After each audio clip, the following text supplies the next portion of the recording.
Jack Draper has spoken after throwing up at the Australian Open. Jack Draper confessed he puked into a courtside bin in sheer relief after overcoming an on-court panic attack to win the first five-set match of his career.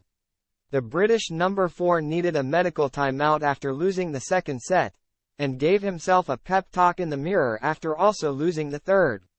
But despite struggling with the heat and American opponent Marcos Gorin, the world number 55 fought back to win 6-4, 3, 6, 4, 6, 6, 0, 6-2 in 3 hours and 20 minutes.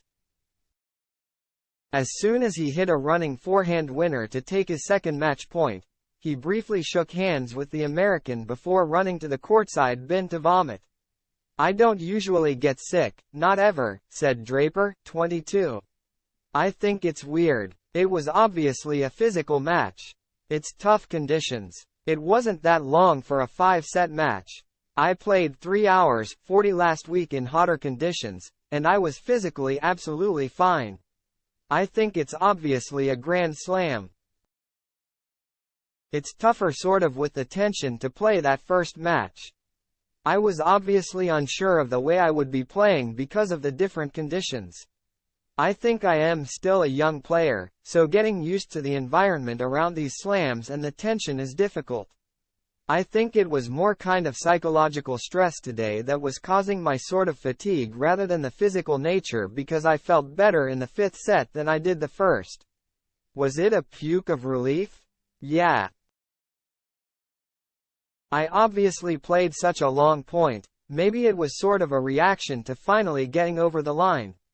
I don't know. I kind of felt bad because I obviously just beat the guy, and I was saying, I need to shake your hand, mate, but I need to get to that bin." Draper has been dogged by injuries during his career and pulled out of the French Open and missed Wimbledon with a shoulder problem. But after working on his fitness and losing 3 kgs,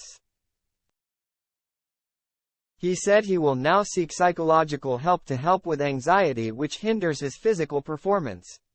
"I always felt like the physical issues, like a lot of that has been for me mental as well, sort of dealing with stress, dealing with my emotions," said Draper, who reached the US Open 4th round last September. "Obviously as I am getting physically better, I can maybe cope with it a little bit better, but it's definitely an area that is really important as well.